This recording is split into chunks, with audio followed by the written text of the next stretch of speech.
بسم الله، الحمد لله الذي فضل بين الشهور والأيام، وجعل رمضان من أفضل مواسم العام، وفتح فيه أبواب الخير للأنام. الحمد له أولا وآخرا، والشكر له ظاهرا وباطنا، فلا إله إلا هو سبحانه. أفعاله كلها محمودة، ويده دائما بالعطاء مبسوطة. وصلى الله وسلم على خير من صلى وصام وتهجد بالليل وقام وبين لأمته الحلال والحرام، فصلوات ربي والسلام عليه وعلى آله وأصحابه ومن تبعهم بإحسان إلى يوم الدين. أما بعد، الله سبحانه وتعالى walaalyaal qur-aanka wuxuu ku leeyahay شهر رمضان الذي أنزل فيه القرآن هدى للناس وبينات من الهدى والفرقان، فمن شهد منكم الشهر فليصمه، ومن كان مريضا أو على سفر فعدة من أيام أخر، يريد الله بكم اليسر ولا يريد بكم العسر، ولتكملوا العدة ولتكبروا الله على ما هداكم ولعلكم تشكرون. وإذا سألك عبادي عني فإني قريب أجيب دعوة الداع إذا دعان، فليستجيبوا لي وليؤمنوا بي لعلهم يرشدون. walaalyaal iftitaaxa kadib iyo aayaadkan akhriyay waxaan filayaa waxaan u socdo waa fahanteen. waxaan walaalaha dhammaan igu xiran hadday noqoto Facebook, YouTube, WhatsAppka, kulli waxaan idin leeyahay shahr mubaarak. ilaahay subxaanahu watacaala bisha ramadaan ha nooga dhigo bishii ilaahay dembigeena dhan siduu u dhan yahay annaga iyo waalidkeenba inuu ku dembi dhaafo ilaahay subxaanahu watacaala. waan ka baryaynaa in ilaahay dhammaanteenba uu naarta nooga xoreeyo bishaan barakeysan oo weliba hadeer saacada ama daqiiqada ay nooga harsan tahay sida la rajeynayo insha allah. waxaan idin leeyahay kulla caam wa antum ila allahi aqrab, kulla caam wa antum bikhayr. nabigeena sal lla ly slam wuxuu yidhi ataakum shahru ramadaan shahrun mubaarak kataba allahu calaykum siyaamahu fiihi tuftaxu abwaabu aljanna wa tuglaq abwaabu aljaxiim. bisha ramadaan nabigeena sal lla ly slam wuxuu leeyahay waa bil barakeysan, waxaana lidinku farad yeelay soonkiisa sida xataa aayadii ilaahay subxaana watacaala hadeer aan akhrinayay uu ku leeyahayba in bishaan ay tahay ama soonka bishaan la soomayay uu yahay mid waajiba qof kastoo muslina aan dabcan cudurdaar sharciya haysan laga rabo.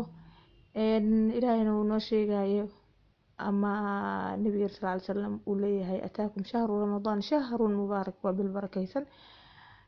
bisha ramadaan waa bil ilaahay subxaana watacaala uu barakeeyey, waa bil acmaasha khayrka oo dhan ajarkooda uu yahay mid dheeri ah.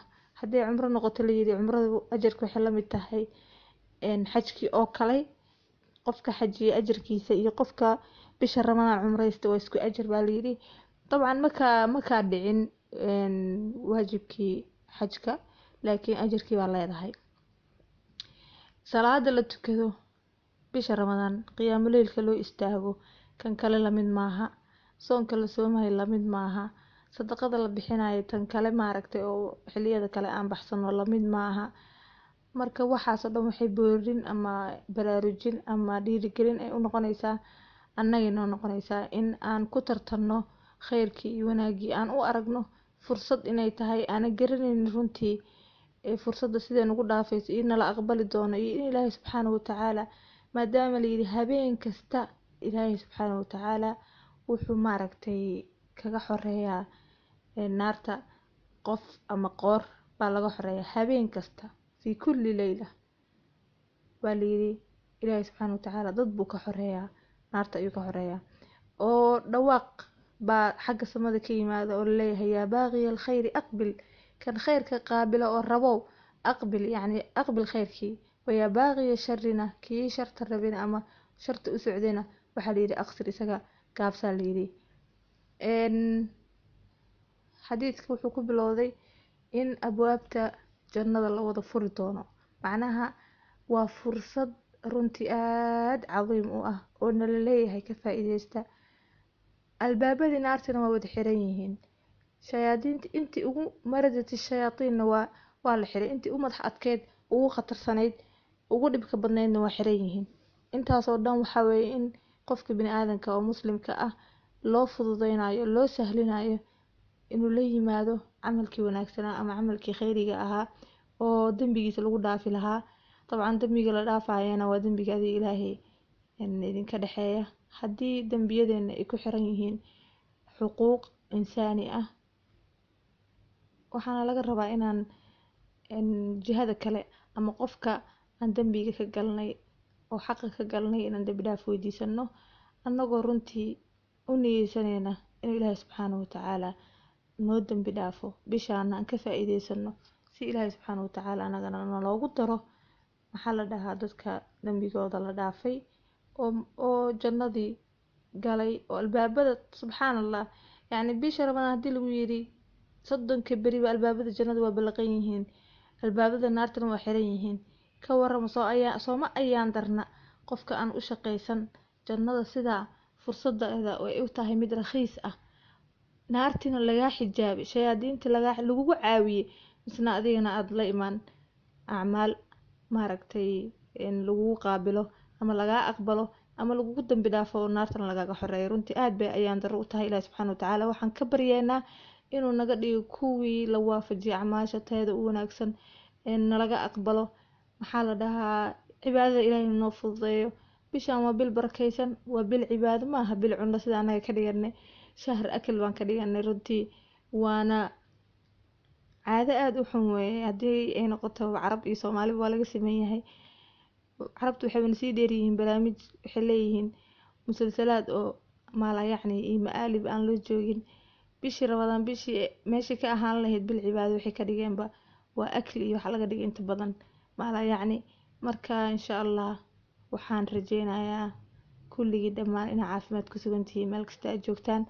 mana idinka cilmi badni, mana usoo maaragtay uma soo duubin codkan in aan isku tuhmaayo, xaasha inaan idinka cilmi badnahay. keliya waxaan siri maadaama aad mas-uul ka tahay safxadda facebooka iyo youtube-ka iyo whatsapp-ka dadka kugu xiran ilaa 70 kun camal ay dhaafeen, waxaa dabcan waajib igu ah ama iga mudantihiin dhammaantiin inaan bishaan barakeysan idinkugu hambaliyeeyo.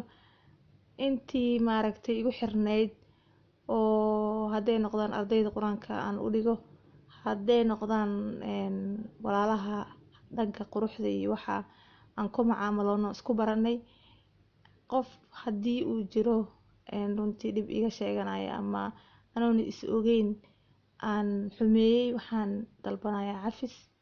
waxaan leeyahay hal isoo cafiyo, hal isoo cafiyo, hal isoo cafiyo. kulligiin dhammaantiin markale waa idin salaamay, waana idin tahniyadeynayaa meel kasta aad joogtaan. wasalaamu calaykum waraxmatullaahi wabarakaatuh.